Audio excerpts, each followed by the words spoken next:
K컬처 타임스입니다. 지금 K컬처 시장, 그 보이지 않는 곳에서 정말 엄청난 전쟁이 벌어지고 있거든요.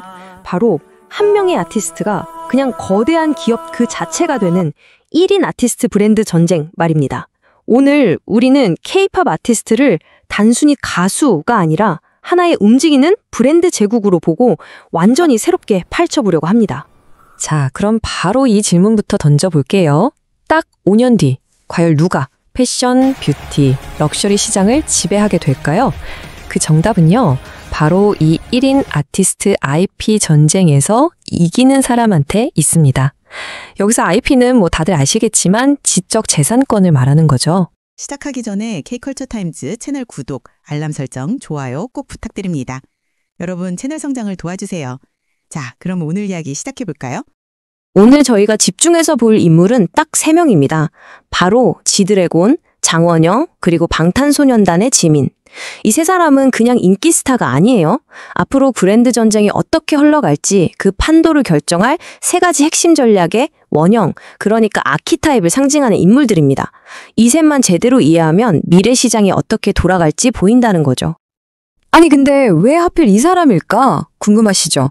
아주 결정적인 공통점이 2가지가 있어요. 첫째, 이들의 스타일은 그냥 옷 잘 입는 수준이 아니라 시장 전체를 움직이는 하나의 언어가 됐다는 점. 그리고 둘째는요, 브랜드들이 이들을 그냥 잠깐 쓰고 마는 모델로 보는 게 절대 아니라는 겁니다. 아예 회사의 미래를 건 장기 자산으로 보고 있다는 거죠. 자, 이 표를 보시면 오늘 이야기의 핵심이 딱 전리됩니다. 이 세 사람이 시장에 영향을 미치는 방식은 완전히 달라요. 게임의 룰이 다른 거죠. 지드래곤은 브랜드랑 같이 아예 예술 작품을 만들어버리는 파트너 크리에이터고요. 장원영은 저거 장원영이 입은 거네? 하는 순간 바로 품절시켜버리는 말 그대로 세일즈 드라이버입니다. 그리고 지민은 브랜드의 철학, 그 세계관 자체가 되어서 전 세계 팬들에게 어떤 환상을 심어주는 브랜드 뮤즈 역할을 하고 있는 거죠. 좋습니다. 그럼 지금 현재 이 3가지 성공 공식이 시장에서 어떻게 먹히고 있는지 좀 더 구체적으로 한번 들여다볼까요? 역할이 아주 명확하게 갈립니다. 지드래곤은 그냥 옷 입어주는 모델이 아니에요. 한정판 콜라보를 해서 사람들이 그걸 막 주집하고 되팔게 만드는, 그러니까 리셀 시장까지 쥐락펴락하는 공동 창작자에 가깝죠. 반면에 장원영은 뭐예요?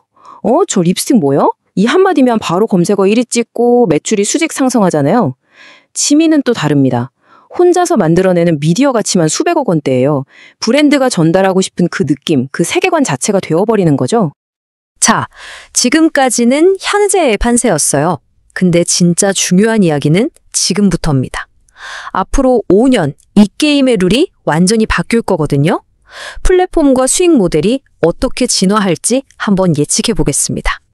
첫 번째 변화는 이들이 활동하는 무대 자체가 달라진다는 겁니다. 예를 들어 개인 유튜브 채널이 그냥 브이로그가 아니라 팬들에게 직접 물건을 파는 D2C, 런칭 쇼가 되는 거죠. 거의 1인홈 쇼핑 방송국이 되는 거예요. 팬 커뮤니티는요? 거기서 모든 걸 다 파는 쇼핑몰이 될 거고요. 근데 진짜 흥미로운 건 이겁니다.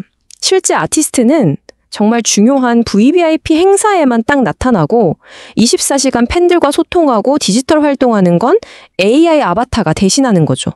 이른바 본캐와 부캐의 완벽한 분리가 현실이 될 수 있다는 얘기입니다. 지금까지 아티스트들이 돈을 버는 방식은 사실 되게 단순했죠. 브랜드한테 모델료 받는 거, 일종의 얼굴값이었어요. 하지만 앞으로는요, 수익 모델의 차원이 완전히 달라집니다. 그냥 모델료 받고 끝? 아니죠. 아예 그 브랜드의 주주가 돼서 지분을 나눠 갖고요. 브랜드는 작정하고 리셀가 뛸 걸 예상해서 한정판을 내놓을 겁니다. 팬들은 이제 물건만 사는 게 아니에요. 아티스트랑 같이 패션 위크에 가고 특별한 팬미팅도 하는 수천만 원짜리 경험 패키지를 사게 될 겁니다. 아티스트 이름 딴 햄버거 나오고 게임 캐릭터로 등장하는 건 그냥 시간 문제라고 보시면 됩니다. 그리고 이 모든 엄청난 변화, 그 한가운데에 누가 있느냐? 바로 팬입니다. 예전처럼 그냥 소비만 하던 팬덤이 아니에요. 이제는 브랜드의 성공을 직접 만들어내는 새로운 경제 엔진으로 진화하는 거죠. 바로 여기서 정말 재미있는 그림이 그려집니다. 옛날엔 어땠어요? 브랜드가 돈 써서 아티스트 섭외하고 광고하는 딱 일방통행이었잖아요. 근데 이제는 완전히 달라요. 아티스트의 IP, 그러니까 그 아이디어에서 시작해서 팬덤이 움직이고 그 엄청난 힘을 본 브랜드가 돈을 들고 찾아오고 나중에는 아예 도시 전체가 이들을 위한 축제의 장이 되는 거대한 순환고리가 만들어지는 겁니다. 핵심은 바로 이거예요. 팬들은 더 이상 지갑만 여는 소비자가 아니라는 거. 신제품 나오면 알아서 리뷰 컨텐츠 만들어서 퍼뜨려주고 오프라인 행사 열리면 SNS로 실시간 중계해서 온 세상을 떠들썩하게 만들잖아요. 이젠 그냥 공동 마케터, 아니 투자자라고 봐야 합니다. 자, 그럼 이쯤에서 이런 생각이 드실 거예요. 그래서 우린 뭘 해야 하지? K컬처 비즈니스 현장에 계신 분들을 위해서 앞으로 5년을 대비할 수 있는 아주 구체적인 액션 플랜, 체크리스트를 딱 정리해 드리겠습니다. 이 6단계 플레이북 꼭 기억해 두세요. 첫째, 우리 브랜드의 DNA부터 정해야 합니다. 우리는 지드래곤처럼 예술을 추구할 건지, 장원영처럼 일상의 트렌드를 만들 건지, 아니면 지민처럼 감성적인 스토리를 팔 건지. 이게 정해지면 두 번째, 우리 제품과 딱 맞는 팬덤을 찾아야겠죠. 수집품인지 데일리템인지 아니면 럭셔리한 경험인지에 따라서 타겟이 완전히 달라지니까요. 셋째, 이제 인플루언서 전략을 바꿔야 합니다.